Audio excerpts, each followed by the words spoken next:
यदा यदा हि धर्मस्य ग्लानिर्भवति भारत अभ्युत्थानमधर्मस्य तदात्मानं सृजाम्यहम्। परित्राणाय साधूनां विनाशाय च दुष्कृतां धर्म संस्थापनार्थाय संभवामि संगमयोगे। நீங்கள் என் ஆத்மா குழந்தைகள், நான் உங்கள் ஆத்மா தந்தை பரமாத்மா. என்னுடையது அனைத்தும் குழந்தைகள் உங்களுக்குத்தான்.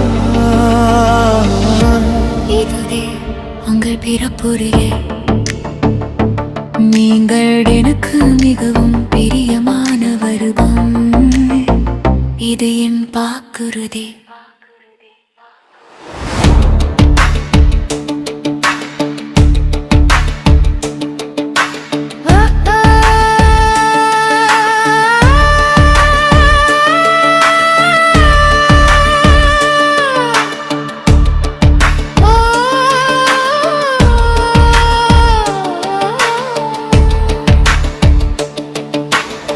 தர்மக்ஷேத்திரம் எனப்படும் குருக்ஷேத்திரத்தில் ஒரு காலத்தில் மகாபாரத போர் நடந்தது. ஆனால் சில நேரங்களில் அந்த போர் நம் உள்ளத்திலும் நடக்கிறது. சில சமயம் ஆசைகள் நம்மை கட்டிவிடுகின்றன. சில சமயம் மாயை நம்மை சூழ்கிறது. அப்போதுதான் கீதையின் ஞானம் வெளிப்படுகிறது. ஆனால் அந்த தெய்வீக வார்த்தைகளை யார் சொன்னது? அது அர்ஜுனனுக்கு மட்டும்தான் சொல்லப்பட்டதா? இல்லை இல்லை, அந்த ஒலி ஒவ்வொரு ஆன்மாவிலும் ஒலிக்கிறது. அது மனித உள்ளத்தில் ஆழமான போராட்டத்தின் கதை. ஓம் சாந்தி. அனைத்து சூழ்நிலைகளிலும் வெற்றி என்ற தலைப்புல 7 நாட்களுக்காக பட்டி நடந்துட்டு இருக்கு. பட்டியில இன்னைக்கு கடைசி நாள், 7வது நாள். இந்த பட்டியை நமக்காக யூகேலிருந்து டாக்டர் பிரசாந்த் அவர்கள் வழங்கிட்டு இருக்கிறாங்க. ஓம் சாந்தி. நாம எதை பத்தி பேசிட்டு இருந்தோம்? இன்விசிபிள், தோற்றமற்ற ஒன்றினுடைய கதை. இது தோற்றமற்ற இளவரசன். அவன் மிக மிக அதிர்ஷ்டசாலி, என்றென்றும் அதிர்ஷ்டசாலி. அவனுடைய வாழ்க்கை கடவுளுடன். யாராலும் அவனுடைய உலகை மாற்ற முடியாது. யாராலும் அவனுடைய வாழ்க்கையை மாற்ற முடியாது. இது ஒரு விளையாட்டை போல. அது அவனுடைய கதை. பின்னர் அவருக்கு இந்த கதை என்ற வடிவில் ஒரு பரிசு கொடுக்கப்படுகிறது. அவர் இந்த ஃபாரின் வேர்ல்டு, அதாவது வெளிநாட்டு உலகத்தில் மேலும் மேலும் நுழையும் போது, இது ஒரு கதை, இது ஒரு ஃபாரின் வேர்ல்டு, வெளிநாட்டு உலகம், இது ஒரு தற்காலிகமான உலகம், இது இந்த படைப்பின் வழியாக செல்கிறது. இது மிகவும் நன்றாக தோன்றுகிறது. சிறிய சிறிய அட்டாச்மெண்ட்ஸும் இதுல இருக்கு. அதனால இந்த கதை ஸ்டார்ட் ஆகுது. இந்த தோற்றமற்ற இளவரசன் வழியாக அவரு அன்கான்சியஸ்ல இருக்கிற மாதிரி உணர்றாரு. கொஞ்ச நேரத்துக்கு இல்ல, யுகங்கள் முழுவதையும் அவர் அன்கான்சியஸ் நிலையில இருக்கிறாரு. பெரும் குழப்பம் உருவாகுது. ரான் என்பது இந்த மோகாவினுடைய உருவகம். அதாவது அவங்க இந்த பற்றுதல், அட்டாச்மெண்ட்ல இருக்கிறாங்க. அவங்க இந்த வெளிநாட்டு உலகத்துல வாழ்றாங்க. நேத்து நாம ஹாரி அப்படின்றவங்களை பத்தி பார்த்தோம். இப்ப ஹாரி அப்படின்னா ஸ்டூடெண்ட் ஹாரியாக மாறுறான். அது முதல் படி அப்படின்னு சொன்னோம். படி 2, ஸ்டூடெண்ட் ஹாரி அந்த தோற்றமற்ற இளவரசனையும் தோற்றமற்ற ஆத்மாவையும் பாக்குறாரு. அந்த நிலையில அவங்க நீண்ட காலம் தங்கி இருக்க முடியும். ஏன்னா 3வது படி ஆத்மாவை உணர்றது. ஆத்மா வாழ்க்கையும் மனதையும் ஆழக்கூடிய அரசனாக இருக்கு. அப்போதான் அந்த பரிசு கிடைக்கும். ஒரு பெரிய பரிசு, ஒரு பெரிய லாட்டரின்னு கூட சொன்னோம். அது சாத்தியம். அந்த இன்விசிபிள் பிளேயர் அவங்களையும் இருக்கிறாங்க இந்த கதையில. இப்ப இவ்வளோ பெரிய லாட்டரி இருந்தும் அது ஏன் நம்ம வாங்குறது கஷ்டமாக இருக்கு? ஏன் இது ஒரு சவாலாக இருக்கு? ஏன்னா ஆத்மா வாங்கணும் அப்படின்னா ரான், அதாவது ராவணன் இதுல இருந்து மறைஞ்சு போகணும். ராவணன் எப்போ மறைஞ்சு போகிறானோ அப்பதான் நம்ம வந்து அந்த ஆஸ்தின்றத அடைய முடியும். ராவணன் அழிஞ்சு போகணும். அதனாலதான் அந்த போராட்டம் நடக்குது. ராவணன் உங்களை ஹாரி ஆத்மாவை பாக்குறப்போ அந்த நிலையில பிடிச்சு வைக்க விரும்புறான். ஹாரி சீனியர் ஹாரியா ஆகுறான். ஹாரி விக்டோரியஸ் ஹாரியா வந்து ஆகுறான். ஹாரி ஸ்டூடெண்ட் ஹாரியாவே இருக்கிறான். அந்த நிலையில நீண்ட காலம் தங்கி இருக்க முடியும். நேத்து நாம சொன்னோம், இது அகங்கார அடிப்படையிலான முயற்சி, ஈகோ பேஸ்டு எஃபோர்ட் அப்படின்னு சொன்னோம். முதல் நாள்லயே மிக மிக ஆரம்பமாக நம்ம வந்து ஸ்டார்ட் பண்ணப்போ யோகி மற்றும் யோகா பயிற்சி செய்பவர் இவங்க 2 பேருக்கும் என்ன வேறுபாடு அப்படின்றத பார்த்தோம். இப்ப யோகி அங்க வாழ்ந்துட்டு இருந்து வராங்க. இததான் நம்ம பயிற்சியா வந்து ஃபர்ஸ்ட் ஸ்டார்ட் பண்ணோம். யோகா இங்க வாழ்ந்துட்டு நம்ம அங்க போகணும். இது அகங்கார அடிப்படையிலான முயற்சி அப்படின்னு சொன்னோம். இப்ப ஆன்மீக முயற்சி செய்யறவங்களுக்கு தொடர்ந்து செக்கிங் தேவை, சோதனை தேவைப்படுது. நாம இன்னும் அகங்கார அடிப்படையிலான முயற்சியில தான் இருக்கிறோமா? இப்ப எல்லாம் இந்த வெளிநாட்டு உலகத்துல இருந்து தான் ஸ்டார்ட் ஆகுதா? இப்ப பிரசாந்த் இந்த வெளிநாட்டு உலகத்தின் ஒரு பகுதின்னு நாம அண்டர்லைன் பண்ணோம். அது அந்த கதையினுடைய ஒரு பகுதி. அதற்கப்புறம் இருக்கக்கூடிய உலகம் அது தோற்றமற்ற நடிகரோட உலகம். அதாவது தோற்றமற்ற விளையாட்டாளர் தான் தோற்றமற்ற நடிகர். உங்களுடைய கவனம் எங்க இருக்கு? இன்றைய கிளாஸ்ல பாரஸ் அப்படின்ற சொல்ல நாம கோடு போட போறோம், அதாவது அண்டர்லைன் பண்ண போறோம். வந்து ராவணன் எந்த அளவுக்கு இருக்கிறா அதையும் நாம சூட்சுமமாக பார்க்கணும், செக் பண்ணணும். இப்ப கதையை தாண்டி நம்ம பார்க்க முடியாது. அதனால டெய்லி நம்ம கதையை தான் உங்க உலகம் போல ஆயிடுது. ஆனா அது ஒரு கிராஸ் லெவல். இப்போ அதாவது அது ஒரு நிலை. எப்போது நீங்க அந்த கதைய உங்கள் உலகம்னு பாக்குறீங்களோ அப்போ அது BA அப்படின்றத அறிஞ்சுக்கணும். அதாவது அந்த கதைக்குள்ள ஒரு மூளை இருக்கு, ஆனா அதுதான் வந்து நீங்க அப்படின்றது கிடையாது. அந்த கதையில ஒரு பகுதி தான் நீங்க. மற்றபடி நீங்க இன்னும் அந்த கதைக்குள்ள இருந்து அதை பற்றி யோசிச்சு கவலைப்படுறீங்க. அது உங்களுடைய உலகம், அது உங்களுக்கு ரொம்ப முக்கியமானது. சூட்சும சக்தி கூடவே நம்மளுடைய அந்த விரிந்த ஞானத்தையும் நாம ரெண்டையுமே வந்து சேர்க்கணும். விசால புத்தி இருக்கணும், கூடவே சூட்சுமமான அந்த குறுகிய அந்த திறன் வந்து நமக்கு இருக்கணும். இது நம்மளுடைய பயிற்சிக்கு ரொம்ப முக்கியமானதாக இருக்கு. அகங்கார அடிப்படையிலான நிலையிலிருந்து வெளியே வரணும் அப்படின்னா நாம இதை வந்து பயன்படுத்தணும். நல்ல செய்தி என்ன அப்படின்னா எல்லாருமே வந்து நல்ல புத்தியை வந்து பாரஸ் புத்தியை வந்து வச்சிருக்கோம். இப்ப எல்லாருமே அந்த பாரஸை பயன்படுத்தணும். அவங்க கிட்ட பட்டரும் இருக்கு. ஆனா எந்த விஷயத்திலையும் நம்ம வந்து உஷாரா இருக்கணும். இப்ப எக்ஸாம்பிளுக்கு சொல்லணும் அப்படின்னா நம்மளுடைய மசில்ஸ், அதாவது தசைகள், நீங்க பயன்படுத்தும் தசைகள் ரொம்ப ஸ்ட்ராங்கா இருக்கு, பயன்படுத்தாத தசைகள் அப்படியே லூசா பலவீனமாக இருக்கு. அதே போல பாரச பயன்படுத்தினீங்க அப்படின்னா அது பலகீனமாகவே இருக்கும். பயன்படுத்தப்படும் ஒன்றுதான் அது வந்து ஸ்ட்ராங்காக ஆகும். இப்ப நமக்கு இது தெரிஞ்சிருக்கிறது நல்லது. நமக்கு பாரஸ் என்ற விருப்பம் இருக்கு. நாம பாரஸ பயன்படுத்தணும்னா இங்க நம்ம பாக்குறதே இந்த பெரிய மேப், அதாவது பிக்கர் மேப், இயல்பாவும் சாதாரணமாவும் இருக்கு. நாம இந்த வானத்தை பாக்குறோம், அது இயல்பா பாக்குறோம், அது நம்மளுடைய உலகம். இந்த அலௌகிக் ஸ்கை, அதாவது அலௌகிக வானம் என்றென்றும் நிலைக்கும் நுண்மையான சூட்சுமமான உலகம். இப்போ தீங்கிற்கு அப்பாற்பட்ட உலகம், அதுதான் நம்மளுடைய உலகம். நம்மளுடைய குடும்பம் உடலற்றது. அவர்கள் அனைவரும் அமரர்கள், அவர்கள் அனைவரும் நல்லவர்கள். இப்ப நீங்க இதெல்லாம் இயல்பாவே பாக்குறீங்க. அந்த சூழல்ல தான் நீங்க கதைய பாக்குறீங்க. இப்போ எக்ஸ்ட்ரா கதை வந்து கூடுது, கதை சிறியது. கதை உங்க மைய உலகம் கிடையாது. கதை ஒரு கூடுதல் விஷயம். நீங்க அதுல ஈடுபட்டு பார்த்துட்டு நடிச்சிட்டு இருக்கீங்க. ஆனா 100% உங்க உலகம் கிடையாது. உங்க உலகம் அதுதான் அலௌகிக் உலகம். அது பாரஸ் மிகவும் இயல்பாயிடுது. அன்டில் மற்றும் ஸ்டார்லிங் அப்படின்ற உருவம் பத்தி நாம வந்து அடுத்தது பேச போறோம். ஒரு பக்கம் பார்த்தோம் அப்படின்னா எறும்புகளோட உலகம் இருக்கு. இன்னொரு பக்கம் பார்த்தோம் அப்படின்னா வானமும் அதுல ஸ்டார்லிங்ஸும் வந்து பறவைகளும் பறந்துட்டு இருக்கு. எறும்புகளுக்கு வானமே இல்ல, அது முழுக்க முழுக்க அந்த எறும்பு கூண்டுல வந்து பிஸியாக இருக்கு. சில ஒட்டும் சர்க்கரைய பார்த்தும் ரொம்ப உற்சாகமா இருக்கு. இதுதான் பட்டரோட நடக்கிறது.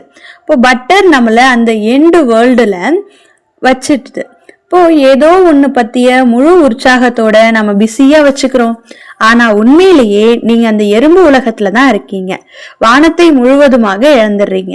நீங்க பாரஸ பயன்படுத்தினீங்க அப்படின்னா வானம் திறக்குது. நீங்க வானத்துல இருந்து வந்த ஸ்டார் அப்படின்றத கண்டுபிடிக்கிறீங்க. உங்க வாழ்க்கை ஒரு ஆனந்தமயமான நடனம் ஆடக்கூடிய வாழ்க்கையாக இருக்கு. உங்களுக்கு எதுவுமே தேவையில்லை, எந்த குறையும் இல்லை, எந்த தீமையும் இல்லை.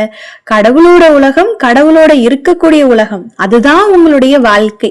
இப்ப நீங்க அந்த எறும்புகளின் உலகத்தை பார்க்க மகிழ்ச்சியா இருக்கிறீங்க. எறும்பு உலகத்துல நிறைய நடக்குது, ஆனா நீங்க சாட்சி.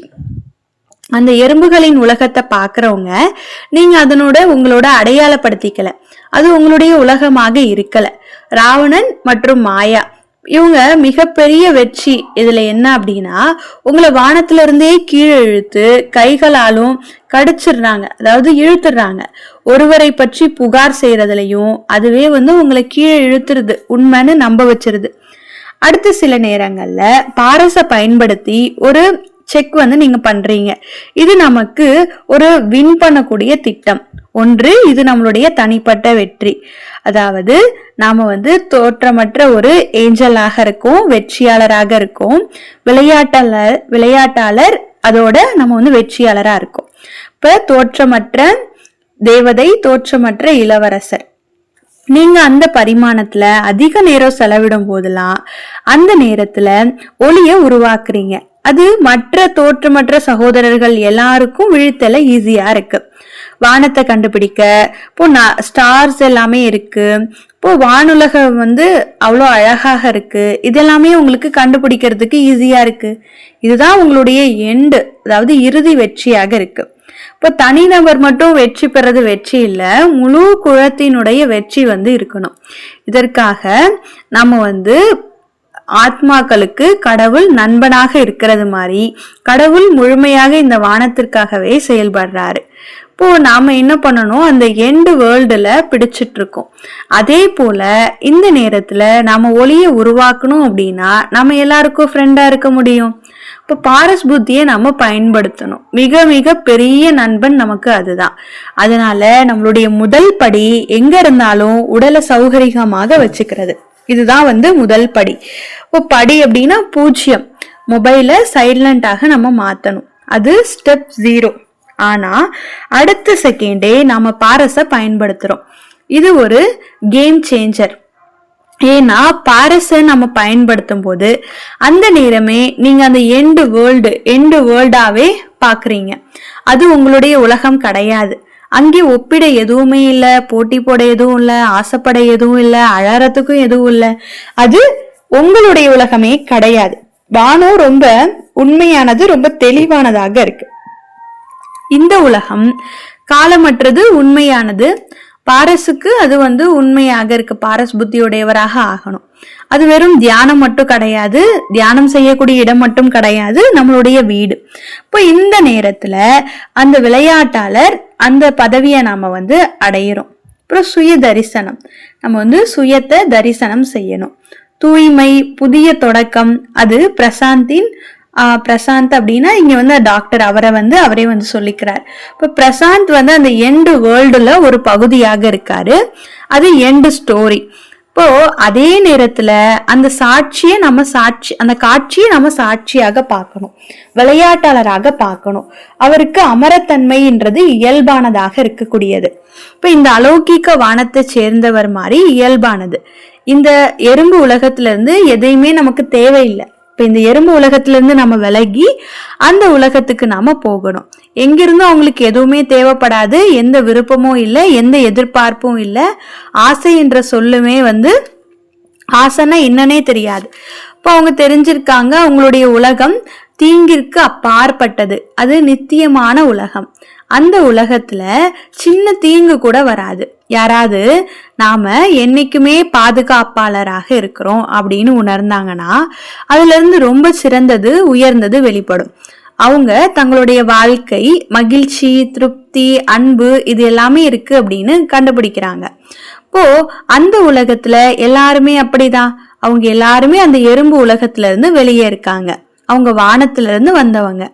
யாராவது இப்படி பூரணமான அதாவது முழுமையான சுதந்திரத்துல இருந்தாங்கன்னா அவங்க அகங்காரத்துல இருந்து விடுபட்டவரா இருப்பாங்க. இப்போ குணத்தினுடைய அந்த வாசனையில இருந்து விடுபட்டவர்கள், துக்கம் ஏமாற்றம் இதுல இருந்தெல்லாம் விடுபட்டவங்க ஒரு இன்னசென்டா குழந்தை மாதிரி கடவுள் மாதிரி இருப்பாங்க. யாராவது என்றென்றும் பாதுகாப்பாக இருந்தா அவங்க 100% பாதுகாப்பாக இருப்பாங்க. குழந்தையை போன்ற அவங்களுடைய தோற்றம் இருக்கும், அவங்களுடைய பேசக்கூடிய செயல்கள் இருக்கும். இப்ப குழந்தை போன்ற கவலையற்ற நிலையில இருப்பாங்க. அவர்கள் இப்படிதான் குழந்தை போலும் கடவுள் போலும். ஏனெனில் கடவுளை போன்ற ஞானம் அவங்களுக்குள்ள இருக்கும். அவங்க இத சொல்றாங்க. இப்ப இந்த உண்மைய அவங்க நமக்கு சொல்றாங்க. ஏன்னா அவங்க பாரஸ் புத்தியுடையவராக இருக்காங்க, பாரஸ பயன்படுத்துறாங்க. இதுதான் அவங்களுடைய உலகமும் குடும்பமுமாக இருக்கு. அவங்க எல்லையற்ற அழகும் அன்பும் உடையவராக இருப்பாங்க. அவங்க அதிர்ஷ்டசாலிகள். அந்த முழுமையான கவனம் செலுத்துறதுனால நாம ஒளிய உருவாக்குவோம். ஒளி பிரகாசமா இருக்கு. அந்த ஒளி அவர்கள் யார் அப்படின்றத அவங்களுக்கு பார்க்க உதவுது. நம்ம ஆத்மாக்களை பத்தி தான் பேசுறோம். அவங்க எல்லாருமே இப்போ வேற வேற நாடுகள்ல இருக்கலாம். ஆனா எல்லாரும் ஒரே வீட்டுல இருந்து வந்தவங்க, எல்லாரும் அதிர்ஷ்டசாலிகள், எல்லாரும் அமரர்கள், இப்போ விளையாட்டாளராக இருக்கிறாங்க. தான் கடவுளினுடைய குடும்பத்தை சேர்ந்தவர் அப்படின்றது நம்ம தான் புரிய வைக்கணும். இப்போ வானத்திலிருந்து வந்தவங்க அப்படின்னா, நீங்க அமரன் அப்படின்னா, இந்த கதை உலகத்திலிருந்து சுதந்திரமானவங்கன்னா அகங்காரமற்ற குண வாசனையற்ற வாழ்க்கை இயல்பாகவே வரணும். இப்போ விளையாட்டாளர் இத தெரிஞ்சிருக்காங்க. இந்த நாடகத்துல விளையாட்டாளர் கடவுளை சேர்ந்தவர்கள் ஆகும் தகுதிய அவங்க தெரிஞ்சிருக்காங்க. கடவுளால் நேசிக்கப்பட வேண்டிய தகுதிய அனுபவிக்கிறாங்க. இப்போ எல்லையற்ற அன்பு, என்னைக்குமே நிலைக்கக்கூடிய அன்பு கிடைக்குது. யாராலும் இதை மாத்த முடியாது, எதனாலும் மாத்த முடியாது. அவ்வளோ நெருக்கமான பந்தம்ன்றது இருக்கு. அவங்க கடவுளினுடைய அந்த அன்பை பெறக்கூடிய தகுதியை தெரிஞ்சிருக்காங்க. அந்த விளையாட்டாளர் அவங்க இந்த உலகத்துல இருந்து வந்தவங்க. கடவுள் அவங்கள தன்னை போலவே பாக்குறாங்க. இப்போ எல்லாருமே தகுதியானவர்கள், எல்லாமே கடவுளை சேர்ந்தவர்கள், எல்லாமே நேசிக்கப்படக்கூடியவர்கள், ரொம்ப ரொம்ப தகுதியானவர்கள். அதனாலதான் மிகவும் அதிர்ஷ்டசாலிகள். இதுக்கு மேல வாழ்க்கையினுடைய தரம் யாருக்குமே அதிகமா இருக்க முடியாது. அவங்க இது தெரிஞ்சிருக்காங்க. எல்லாருமே தாங்கள் எவ்வளவு அதிர்ஷ்டசாலி அப்படின்றத தெரிஞ்சுக்கணும் அப்படின்னு விரும்புறாங்க. இது ஒரு அழகான தியான விளக்கம் கிடையாது. அவங்க இத தியான விளக்கமாக பார்க்கல. அவங்க விளையாட்டாளருக்கு இது கற்பனையும் கிடையாது. இது உண்மை, இது இயல்பான உண்மை. அவங்க இந்த உண்மைய பாக்குறாங்க. அவங்க கதை உலகத்துல இருந்து வெளியே இருக்காங்க. அவங்க இங்க அதிக நேரம் செலவு பண்ணாங்கன்னா மற்றவங்களுக்கும் இதை அனுபவிக்கிறது ஈஸின்னு தெரிஞ்சிருக்காங்க. இததான் நாம லைட் ஹவுஸ் எஃபெக்ட் அப்படின்னு சொல்றோம். நீங்க ஒளிய உருவாக்குறீங்க, இந்த உண்மை ஒளிய உருவாக்குறீங்க. எல்லாருடைய இந்த அற்புதமான உண்மைய பாக்குறீங்க. இப்போ இந்த பிரபஞ்சம் ஒரு நல்ல பிரபஞ்சம். நாம பிரபஞ்சம்னு சொல்றதுல உண்மையான பிரபஞ்சம் கதை உலகத்துக்கு அப்பால இருக்கு. அது நல்லது. ஏன்னா எல்லாருடைய இயல்பு வாழ்க்கை மகிழ்ச்சியானதுதான். எல்லாருமே அழகானவங்க, எந்த தீங்கும் கிடையாது, எந்த விதமான எதிர்பார்ப்பும் கிடையாது. ஆசை இல்லை அப்படின்னா ஏமாற்றமும் இருக்காது. எதுவுமே பிடிக்காது. இப்போ முழு அன்பும் முழு மரியாதையும் நிறைந்த உலகம். எல்லாருமே தகுதியானவர்கள். இந்த அனுபவத்திற்கு வர்றது எவ்வளோ ஈஸின்னு நாம புரிஞ்சிருக்கோம். இது வெறும் கற்பனை கிடையாது, இது அனுபவம். ஆத்மா சார்ந்த முயற்சியை நம்ம செய்யணும். இப்போ அதுதான் ஆத்மாவை நம்ம எந்த அளவுக்கு சக்திசாலியா ஆக்குறோம், ஆத்ம பயிற்சியை நாம எந்த அளவுக்கு பிராக்டிஸ் பண்றோமோ அப்பதான் நம்ம அந்த அனுபவத்துக்குள்ள போக முடியும். இப்ப அந்த தோற்றமற்ற இளவரசர் அவங்கதான் தேவதையாக ஆகுறாங்க. தேவதைக்குரிய வேலைகளை செய்யறாங்க. தேவதைக்குரிய வேலை என்ன? பாபா பிராணேஸ்வர், ஆத்மாக்களோட கடவுள் ஈஸ்வர். அவர் பிராணேஸ்வரராக இருந்து ஜீவதானம் கொடுக்கிறாரு. அது ரொம்ப பெரிய காரியம். தேவதைகளின் கடமை என்ன அப்படின்னா எல்லாரையும் திரும்ப உயிர்ப்பிப்பது. அதாவது ராவணன் எல்லாரையும் மயக்க நிலையில கொண்டு போறான். இங்க ராவணன் அவனுடைய வேலைய செஞ்சிட்டு இருக்கான். இது உயிர் தானம் கொடுக்கறது மாதிரி இதற்கு மேல ஒரு பெரிய தானம் இருக்க முடியாது. அவங்கள திரும்ப நாம எழுப்பணும். அதுதான் எல்லாத்தையும் விட பெரிய தானம். ஒருவர் மயக்க நிலையில இருந்தாங்கன்னா அவங்களுக்கு எந்த பரிசு கொடுத்தாலும் அது அர்த்தம் இல்லாம போயிடும். முதல்ல அவங்க அந்த பரிசை நம்ம அடைய வைக்கணும். இங்க நீங்க இளவரசனை அந்த பரிசு பெற வைக்கிறீங்க. இப்போ BK ஹாரி அப்படின்றது கிடையாது, இது கதையினுடைய ஒரு பகுதின்னு நாம சொன்னோம். ஆனா ஆத்மாவே விளையாட்டாளராக இருக்கு. அதன் முழுமையான 100% அந்த ஆட்ட பாத்திரத்திலிருந்து வேறுபட்டவராக இருக்கிறாங்க. இந்த விஷயத்துல நம்ம கூடுதல் கவனம் செலுத்துறோம். இந்த ரெண்டையுமே கலக்காம இருக்க நம்ம என்ன செய்யணும்? அதுதான் நம்ம அகங்காரம் அப்படின்னு சொல்றோம். இப்ப விளையாட்டாளரையும் அந்த பாட் நடிக்கிறாங்க இல்லையா, அது ரெண்டையும் சேர்த்து பார்க்கும் போதுதான் இந்த அகங்காரம்ன்றது ஏற்படுது. அதனாலதான் எறும்பு உலகம் மற்றும் ஸ்டார்லிங் பறக்கக்கூடிய வானுலகம் அப்படின்றத நாம பார்த்தோம். இது கலக்கிறத நாம தடுக்கணும். நாம இந்த பயணத்தை தொடங்கும் போது நமக்கெல்லாம் இருக்கக்கூடிய இந்த அசுரத்தனமான விருப்பம் விஷயம் என்ன இருந்தது, தேர்வு என்னன்னு நாம புரிஞ்சுக்கிட்டோம். அந்த விருப்பம் என்ன?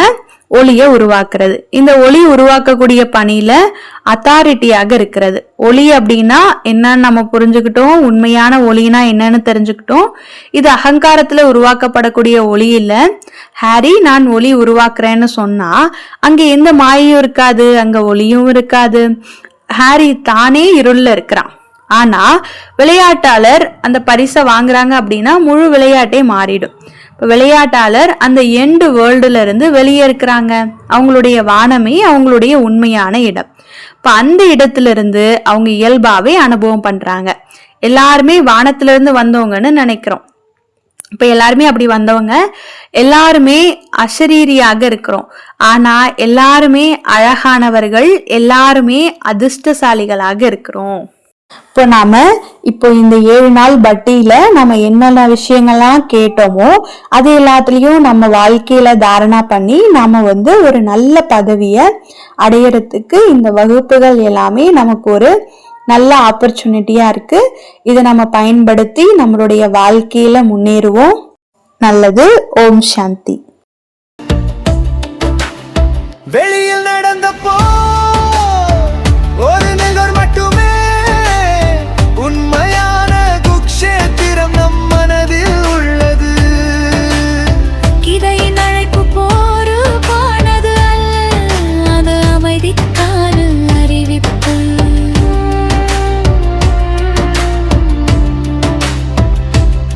பகவத்கீதை என்பது ஒரு பழமயமல் நூல் மட்டுமல்ல, அது இறைவனின் அன்பான செய்தி. ஏன் அது ஒவ்வொரு யுகத்திலும் பிரபலமாக உள்ளது. அது என்றும் இதயங்களை ஏன் விழிப்பூட்டுகிறது. என்னை மட்டுமே சரணடையுங்கள், நான் உங்களை அனைத்து பாவங்களில் இருந்தும் விடுவிப்பேன். பயப்பட வேண்டாம், பயப்பட வேண்டாம். இந்த அமுதமான வார்த்தைகளை யார் கூறியது?